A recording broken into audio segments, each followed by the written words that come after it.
You're listening to the Epic Stories podcast, presented by Earlham College. Here's your hosts, Tanaka and Carlton. Hi everyone, welcome back to the Epic Story podcast. My name is Tanaka. My name is Carlton. And today we are joined with Cooper. So to start, can you please tell us a bit about yourself? What brought you to Earlham, your major, and your school year? Yeah, so like you said, my name is Cooper Roell. I am a sophomore engineering student for the brand new engineering program here at Earlham. My mom actually works here at Earlham, so that's what brought me to Earlham. I've definitely been around. I grew up about 30 minutes away, and I'm currently a commuter student also, so that's been pretty nice. I'm still able to be around my family all the time and everything, and yeah. Who's your mom? She's in the accounting department, so Okay. not a teacher. Hopefully, no one you know. If you know her, you're in trouble. That's what she says. Okay. Maybe you can tell us a bit about your experience as an engineering student so far. Yeah, so it's been pretty great so far. Classes are really small and really easy to get help from teachers. I think that's been the best part about this engineering program as compared to like other programs that are a lot bigger. Mm-hmm. It's hard to get that the help because engineering is hard. Like the math is hard. Yeah. So it's I think it's just someone like me. It's just being able to have benefit from some of these small class sizes. Yeah. It's been really nice, and I think that's the best experience that I could have got anyway. Yeah, I definitely agree with that. I know I have some friends in some like bigger colleges who are also taking engineering, and they say like in their classes they have like 300 people in one class. So I definitely see how that makes it easier. Yeah, and I was actually talking to one of my classmates the other day, and it's like he has a friend that is in a bigger college, and the courses are almost designed for you to fail, to weed you out. Yeah. So, and that's not this way. They're designed for you to succeed, and everybody wants you to succeed and do well. Yeah. Which I think is really good. Yeah, it's definitely something special about Yeah. Yeah, I remember like before I came here, I also wanted to do engineering, but then I was a bit intimidated with the fact that, if I'm correct, they have the 3+2 program. Mm-hmm. So you can't really finish your engineering here. You have to do 3 years here and do the 2 years at like a bigger institution. Is that true? Or? Yeah, so my class is actually the first year they're instituting a 4-year engineering program. So before us, they would have, they would do pre-engineering, that's what they call it, and you would do 3 years here and then 2 years at a different institution, and you would finish with an engineering degree. But this year my class, they're doing a general engineering degree, which I guess isn't as specified and maybe looked at differently as opposed to some. But I mean, I think it's supposed to give you an all-around view of the engineering world, which is I think what most employers are looking for. Okay. Does that mean that you would specialize, like if you were to do graduate school, or can you just directly get into the workforce with that? Yeah, so you definitely could specialize with graduate school, and that's something that maybe some people are looking to do. But for me, I would like just go straight in the workforce and kind of like specialize at that job almost. So like the way it was explained to me was the employers for engineering, they're just looking for someone that can do like a problem solving and have applications like that, and they'll teach you the technical skills at the job. Yeah. Okay, that makes sense. That sounds nice. But then for now, do you already know which part of engineering do you want to work in? For example, maybe mechanical, electrical, or? Yeah, I think that's one of the kind of things that I was covering in the pilot program or the Explore program was I don't know, and I mean I think that's trying to figure out like what I like to do, like what I want. I think that's pretty difficult. I think what I found is I definitely like the more manufacturing side of the industry, like actually being in a factory, helping like make stuff. I think that's always been really intriguing to me, and I guess I don't think I really seen that until after the Explore program. for is that like some kind of new program that they've just begun with the Epic Explorer? Yeah. So, um, they with these Epic Advantage, they're introducing a new program. Instead of the 271 class, where it's just a 7-week course and basically covering what Earlham has to offer, they're changing that into like a 5 meeting kind of introduction, or working with a career coach to help find like a application for your Epic Advantage money that's more helpful to you, I feel, than just a 7-week course might be. Yeah. I think that makes a lot of sense, because a lot of people go into the course and they just feel like they're almost doing busy work. Yeah. So I think that makes sense. Yeah, I remember like we had, I think it was a week ago or 2 weeks ago, you hosted someone, and then they had done the initial 271 course. Then they were complaining about how you couldn't really learn something new. They were just like repeating things that you already know on maybe the career that you want to take, and it wasn't as useful as maybe the new program is. Yeah, I feel like it's the new program is kind of like designing to not only like find a career, but like also guide you towards your career. So like towards the end, you start to like do like, how can I do networking opportunities to like getting people in touch that might be helpful to me, who I want to talk to, or even just at the beginning, it's kind of finds like who you are, what are your interests, what do you believe in, and it just like it builds from there, and just like, well, if you believe in this and you like to do this, then maybe this is the job you might look into. I think it's definitely real helpful. Like even if you don't know what you want to do, it helps you narrow it down a lot. And if you do know what you want to do, it helps you find a path or an avenue for you to pursue that. And then I think you mentioned something about there are 5 stages to this. Yeah. Maybe if you can take us to like how each stage works. And so there's 5 stages. There's 5 different meetings, and there's the first stage, which is the origin map, and that's kind of where you start to be asked like what you believe in, what are your interests. It's kind of almost like a get to know you stage. And then the second stage, it's called the mission sprint, and it's kind of like what drives you or motivates you as a student, or like as someone that wants to get into the workforce. Which, I mean, it's very helpful to get to find even like deep thought into like why you believe in such things. I think that was the key word of that. The key word of that meeting was why. It just kept asking why. Why do you believe this? So why do you want to do this? And I think that's the third statement is like an impact bullseye, and that's kind of you're starting to narrow it down. So there was a prompt that you put into ChatGPT, and using that prompt, you're able to get like career options based off of your certain interest and things that you believe in, which was very, very helpful, because I didn't know what I wanted to do, and I put that prompt in, and it was all the things that I even thought about doing, or like think that might be cool. They showed up there. It was like clockwork. It was just, and then the fourth one is the Advantage Compass, and that's kind of like it guides you to where you want to go, and that's where I was talking about starting to get that networking and building those relationships, and they're kind of guiding you to where you want to go, and I think that's kind of where it Compass. The fifth one, a storyline map. You're actually meeting with a different advisor, and I actually haven't finished that step yet, so I can't speak directly to that. But I know I think it's as explained to me, you're kind of going and making a strategy based off of that the compass. So you're kind of drawing a plan out, saying this is what I want to do, this is why I want to do it, and stuff like that, which is definitely a lot more helpful than just a 7-week course about how to make a resume. And Yeah, definitely. So if I understood well, so maybe during the first 4 you were meeting more like a design coach, and then for the final one, that's where you meet a career strategist. Yeah.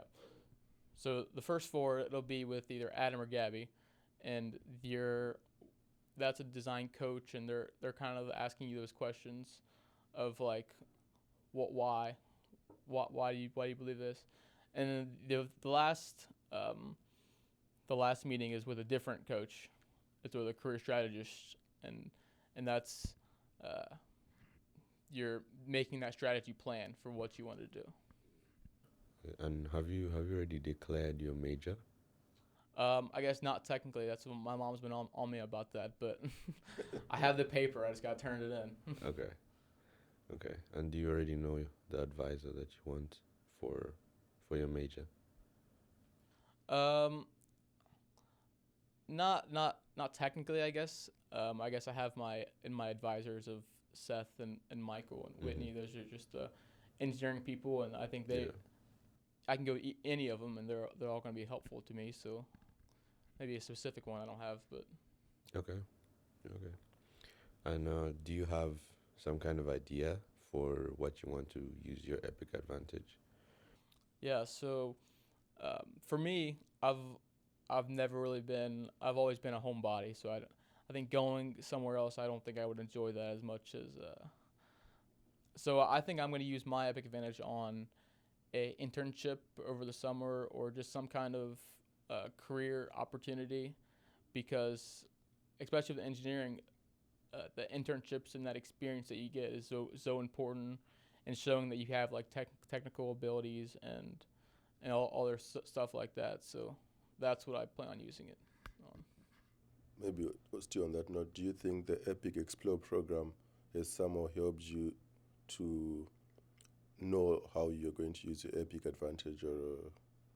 Yeah, that's definitely a conversation that you have with your career coach, and like I didn't get as much into it just because I'm very much a homebody. Don't really feel like going abroad, but they're definitely, they ask you, and they really make you thinking about how I can use this money to do the most good for my life, because I mean at the end of the day they're trying to get you jobs, they're trying to get you employed Definitely. after college. So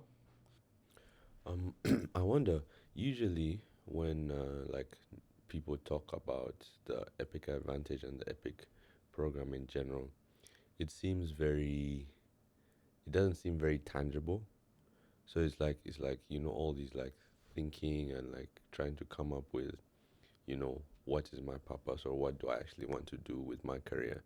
Would you say that the design coaches kind of help you or give you some kind of something tangible, like something that's actually tangible to work with, apart from just thinking about what you want to do and trying to figure it out by, just kind of thinking about your interests and things like that?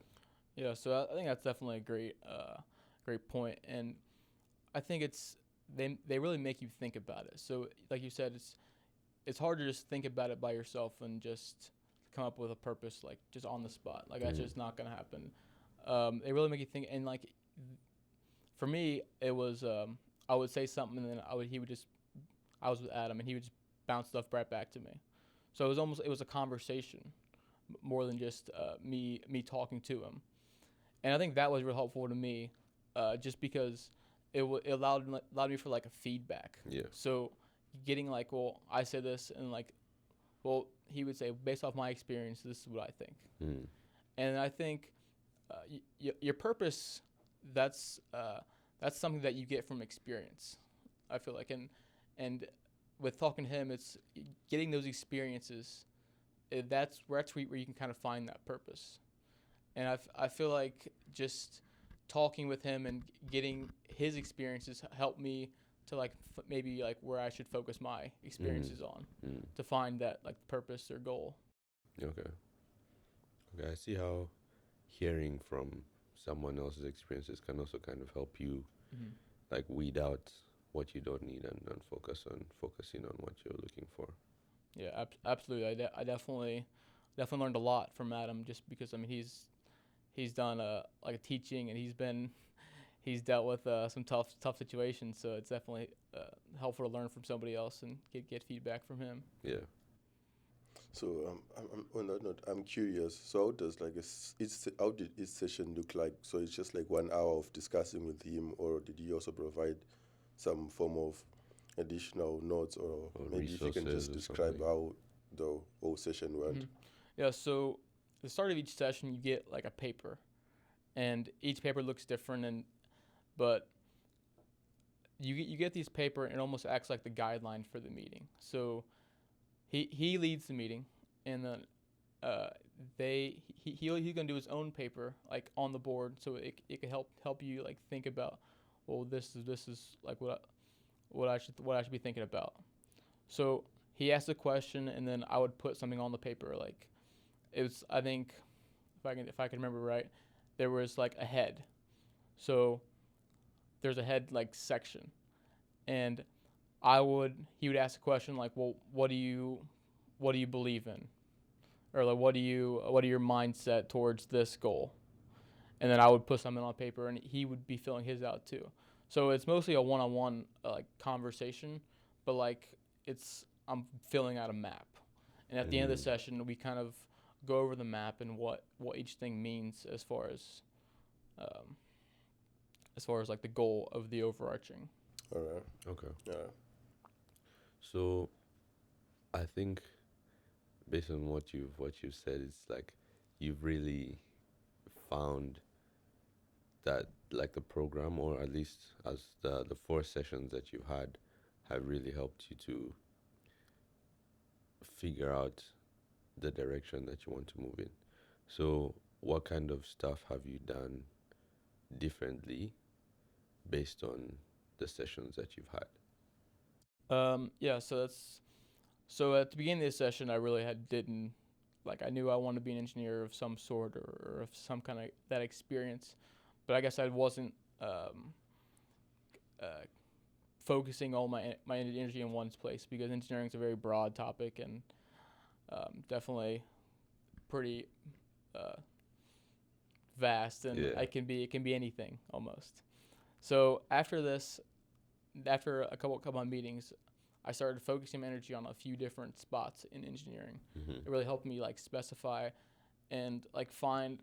I actually ended up applying for some internships, and I actually got internship for this summer. So Congrats. it actually really helped me find the internship and get the internship, which is very helpful. And hopefully this summer it's a good experience. I don't know. We'll find out. But that's the most thing, is I push my energy into one bucket, and as opposed to spreading it out to many different Yeah. ones. Yeah. Maybe you can talk a bit more about your internship and where it is, how you applied. Yeah, so I actually just ended up finding it on LinkedIn. Just I was looking up jobs in LinkedIn, just found a job in the area that was something that I wanted to do. So I applied, and after a couple interviews later, they said I got it, and I was pretty excited. I haven't like applied for a bunch of internships like other people have said. So Yeah. So yeah, I think I'm really lucky in that aspect. But yeah, Yeah, congratulations, Cooper, on that. I know it's a Yeah. struggle getting an internship. yeah. It definitely is. I was definitely really lucky, because it's actually very close to my house. Ah, So I won't even have to move or do any have to relocation or anything like that. So Yeah, that's really cool. Like I know I've heard from some other students who have been like applying for internships from different majors, and they've been talking about how the the job market is really, really tough right now. yeah. especially that's for really cool. engineering Yeah. or computer science. So besides the EPIC program, have you also engaged with other EPIC centers, for example? Center for Global Education, Center for Entrepreneurship, my bad. Innovation. Yeah, that one. CEIC. Global Youth? Yeah, so I'll say this is definitely, this whole building, the LBC, I'm not in here like at all. I'm in CST all day, and I kind of just go in and I'm out, because I'm a commuter student. So I really haven't been in much of this world, I guess, until this semester. And I took the 271 class based off of Michael Lerner. He told me to take it so I can take my Epic advantage at some point if I wanted to. Mm-hmm. Ended up taking that meeting with John, and he basically set me up on this program that was The Epic Explorer program. the Epic Explorer program. Okay. And that's been pretty much my introduction to this. To the Epic Center. Yeah. Okay, so I guess there is still time for you to get involved Definitely. Yeah. with that. I can definitely get way more involved than what I am. Yeah. You said you're a commuter student. Mhm. So what does that look like? Like, are you still able to be a part of, like the campus world, for lack of a better word, maybe? Or do you said you spend your day in CST, you come in and then like you're out? Yeah. So definitely freshman year, I came in and I left right away. And I feel like I definitely suffered from that, and just because I was prioritizing just getting home as fast as possible, as opposed to like my like campus life. I think since then I've learned like I'd rather be here like more often, and just like walk around campus, or just go for a walk, or just go play basketball in the wellness center. I think that's something I've done a lot more. I've found like a little group to play basketball with. Mm-hmm. So that's definitely helped me get way more involved. Like start playing rec basketball at nights, and that's been pretty good. So I've definitely gotten way more involved than what I had freshman year. And as far as being a commuter student, I think it's nice in that I get to go home to my family, and my mom makes dinner, and like that's something that not everybody has. Mm-hmm. But I'm still very much involved in like campus. Like I know what's going on. I got friends around that are on the sports teams. They fill me in. I hang out with them sometimes, go golfing. So I'm still around, and I still know what's going on. And I don't think I suffer very much because Okay. I'm not on Oh, campus. okay. You mentioned golfing. Is there like a golfing place in town, or is it? Well, I was pretty lucky. I was able to take a golf class. Okay. Ah, So that was just in the wellness center in the golf studio. Okay. So that, but there, I mean, I just go to the one in Richmond, the whatever, I don't really know what it's called, but Oh, is there one? yeah, in there's one in Richmond? Richmond on the other side, like 70. I don't know if you know where that is, but Oh, okay. about 15 minutes away. Okay. Is it like a mini golf, or is it like a proper? No, it's a full golf course. full Okay. golf course. 18 holes. Oh wow. Do you play golf? No, I don't play golf, but I thought so. I was just wondering because I know Richmond is a bit small, and I'm always trying to look for some interesting stuff to do around. Yeah, so Yeah, I've been bowling, I've been golfing, play basketball. I'm always staying busy in Richmond. yeah, that's good. That's good. Okay, since you live in Richmond, do you have any recommendations for potential activities that other international students might do in Richmond? Yeah, so like I said earlier, bowling. That's always something I like to do. Yeah. Bowling, golfing. I'm definitely very much in like an outdoorsy person. Like there's trails like you can hike on, everything like that. I will say I'm not technically from Richmond. I'm about 30 minutes away, so I still have a little bit of a drive, and but I've definitely been around. I love going out to eat. That's something I love doing. Mm-hmm. Texas Roadhouse is the great place in town. I love going to. Okay. Yes. Where are you from? I'm from Camden, Ohio, so that's Okay. it's just over the border, about 30 minutes away from here. Okay. That's really interesting. I always find it interesting how like, even though you're from a different state, you can still like almost live in like Richmond, Mhm. Yeah. coming to school and everything like that. Yeah, and you said as an engineering student, what for like some other students who also want to be major in engineering, what kind of stuff would you recommend them to get involved in? I feel like maybe not. I mean, there's obviously clubs you can be involved in, like the robotics club, but I feel like it's more engineering to me. It's just problem solving. So if you like the problem solve, like this is the degree for you or the program for you, because you what engineering is, you have a problem, and especially at Earlham because it's just general engineering. Mm-hmm. You have a problem, and you have to find some way to fix that problem. So maybe not. I mean, there's obviously that can look like a bunch of different things. So maybe there's not a certain club, but that's what I would say as far as. Okay. It's good. Yeah, thank you for coming, Cooper. Thank you for listening to the Epic Stories podcast.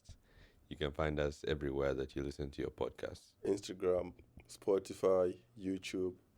Yeah, Apple Podcasts, everywhere. So see you guys next time. Thank you, Cooper, once again for joining us today.